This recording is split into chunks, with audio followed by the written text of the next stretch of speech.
Salut tout le monde, prêt pour une mission spéciale brevet? Aujourd'hui, on plonge au cœur de notre corps. On s'est déjà demandé comment chacune de nos milliards de cellules, oui, des milliards, trouve l'énergie pour nous faire bouger, penser, respirer, là, maintenant. C'est un truc de fou et c'est exactement ce qu'on va explorer ensemble. Allez, c'est parti. Alors, pour commencer, regardez-moi cette bestiole. Ce n'est pas une feuille, c'est une limace de mer, l'Hélisie émeraude. Son super pouvoir, quand elle est jeune, elle grignote des algues, normal, mais après, une fois adulte, elle se met au soleil et hop, elle vit pendant des mois juste avec la lumière, comme une plante. C'est dingue. En fait, elle a carrément piqué les gènes des algues pour faire sa propre photosynthèse. Une vraie pirate de la génétique. C'est pas fascinant, ça? Ok, cette limace, c'est super intéressant, mais ça nous pose une sacrée colle. Si elle carbure au soleil, comment font nos cellules à nous? Celles qui sont bien au chaud tout au fond de notre corps, sans jamais voir la lumière du jour. Comment elles trouvent leur énergie pour fonctionner, là, à chaque seconde? C'est ça, le mystère qu'on va résoudre aujourd'hui. Allez, voilà notre plan de bataille. Premièrement, on va voir ce que nos cellules réclament à corps et à cri. Deuxièmement, on mettra sur le ring les animaux et les végétaux. 2 stratégies, un seul but, survivre. Troisièmement, et ça c'est crucial, on va décortiquer la méthode pour analyser un document comme un pro le jour du brevet. Ensuite, on découvrira des alliés pour le moins inattendus. Et on termine en beauté avec un bon résumé et une fiche de révision express. C'est parti. Allez, on attaque la première partie. Nos cellules ont faim. On enfile notre scaphandre d'explorateur microscopique et on plonge direct au cœur de nos organes. C'est parti. Regardez bien cette image, c'est super parlant. À gauche, on a des cellules de muscles tranquilles, au repos. On voit tout ce rose, ce sont leurs réserves de glucides, en gros leur stock de sucre, leur carburant. Maintenant, regardez à droite, ce sont les mêmes cellules, mais après un bon gros effort physique. Le rose a quasiment disparu. Ça veut dire quoi tout ça?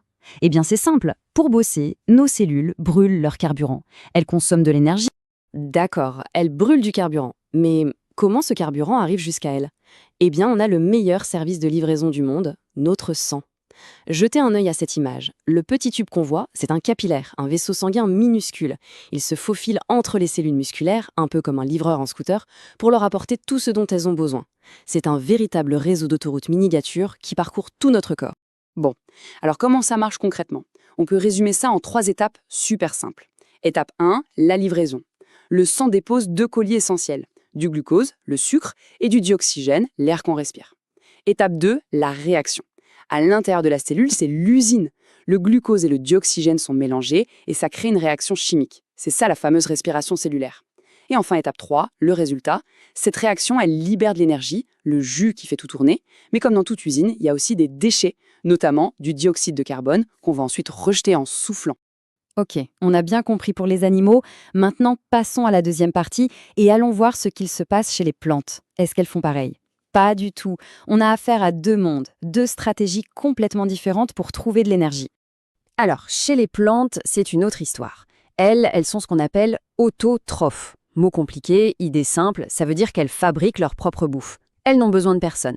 Et leur recette magique, on la connaît, c'est la photosynthèse. Avec de l'eau puisée dans le sol, du dioxyde de carbone piqué dans l'air et surtout l'énergie du soleil, elles fabriquent leur propre sucre, le glucose. Et en bonus, elles rejettent de l'oxygène. L'équation qui s'affiche là, attention, c'est un classique du brevet, à connaître sur le bout des doigts. Et là, attention, c'est le piège classique au brevet. On pense souvent plante égale photosynthèse, point. Erreur. Oui, les plantes font la photosynthèse pour fabriquer leur sucre. Mais ensuite, pour utiliser ce sucre et avoir de l'énergie, eh bien, elles font comme nous. Elles respirent. Elles font la respiration cellulaire. La grosse différence, c'est que la photosynthèse, c'est seulement dans les parties vertes et seulement quand il y a de la lumière. Alors que la respiration, c'est dans toutes leurs cellules. Tout le temps, de jour comme de nuit. C'est super important de bien comprendre ça. Allez, on attaque la 3e partie. Et là, je veux toute l'attention, parce que c'est peut-être la partie la plus importante pour le jour J. La méthode. Comment on fait pour ne pas paniquer devant un document scientifique et pour rédiger une réponse qui rapporte tous les points? Je vais donner une technique en 3 étapes. C'est simple, c'est logique et c'est quasiment infaillible. Pour ça, rien de mieux qu'un exemple concret. Voilà un tableau typique de ce qu'on peut trouver au brevet. On a des chiffres sur la composition du sang qui entre dans un muscle et du sang qui en sort. Au premier abord, ça peut faire un peu peur, tous ces chiffres, mais pas de panique. On va juste appliquer notre méthode pas à pas. Première étape, la plus facile, j'observe. Ici, on met son cerveau en mode robot. On ne réfléchit pas, on ne cherche pas d'explication, on décrit juste ce qu'on lit. On compare la colonne 100 entrant et 100 sortant. O2, ça passe de 200 à 150, donc ça diminue. Glucose, de 900 à 800, ça diminue aussi. CO2, de 480 à 560, ça augmente. Et l'urée, de 0 à 4,5, ça augmente. C'est tout. C'est factuel, on a posé les bases. Deuxième étape, maintenant, on réactive le cerveau « je sais ». Là, on ouvre le tiroir cours de SVT dans sa tête. Qu'est-ce que je sais sur ce sujet? Ah oui, je sais que les cellules pour la respiration cellulaire, elles ont besoin de dioxygène et de glucose et qu'elles rejettent des déchets, comme le CO2. On voit, on fait le pont entre ce qu'on a observé et ce qu'on a appris. Et on arrive à la troisième et dernière étape, la cerise sur le gâteau, celle qui rapporte un max de points. Je conclus. C'est le moment d'assembler les pièces du puzzle. On reprend tout. Puisque j'ai observé que le dioxygène et le glucose diminuent, et que je sais que le muscle en a besoin pour fonctionner, alors j'en conclus que le muscle a consommé ces éléments. C'est logique. Et de la même façon, puisque j'observe que le CO2 et l'urée augmentent, j'en conclus que le muscle les a rejetés comme déchets. Et voilà, une réponse construite, logique, impeccable. Le correcteur adore. On passe à la quatrième partie. On va zoomer un peu en arrière maintenant, parce que la nutrition, ce n'est pas toujours une histoire en solo. Très souvent, il y a des coéquipiers dans l'ombre, des alliés invisibles, les micro-organismes. Ces micro-organismes, ils vivent souvent en symbiose avec un autre être vivant. La symbiose, c'est une sorte de colocation où tout le monde est content, une relation gagnant-gagnant. Par exemple, dans notre propre ventre, on héberge des milliards de bactéries qui nous aident à digérer et qui fabriquent même des vitamines pour nous.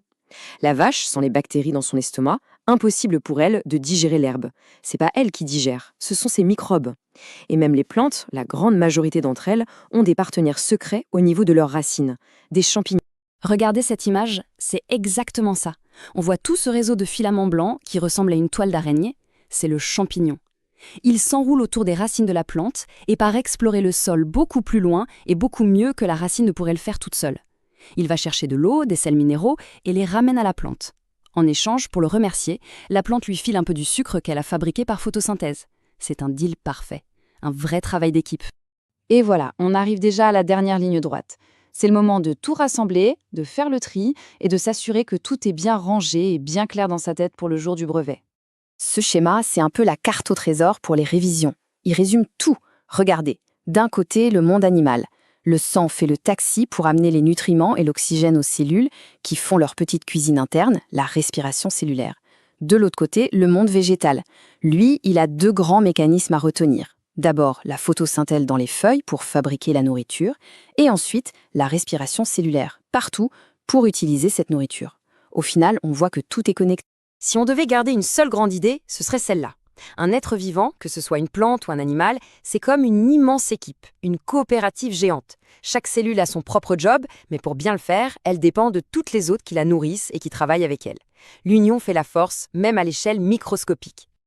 Et voilà l'affiche brevet express. Prenez des notes, c'est le concentré de ce qu'il faut retenir. Les 3 concepts clés à avoir en tête. Respiration cellulaire, photosynthèse, symbiose. Le schéma clé, c'est évidemment l'équation de la photosynthèse. On la connaît par cœur. L'erreur à ne surtout pas commettre. Oubliez que les plantes respirent aussi. Et enfin, la méthode qui sauve. J'observe, je sais, je conclus. Avec ça, on est paré. Et pour terminer, une petite question pour continuer à réfléchir. On a vu que tout est connecté, que la vie est pleine de collaborations souvent invisibles. Alors, en gardant ça en tête, imaginez un peu, quelles autres symbioses secrètes, quelles autres alliances improbables pourraient exister tout autour de nous et qui façonnent notre monde sans qu'on le sache. Ça laisse songeur, non? Allez, bon courage pour les révisions et on se retrouve bientôt.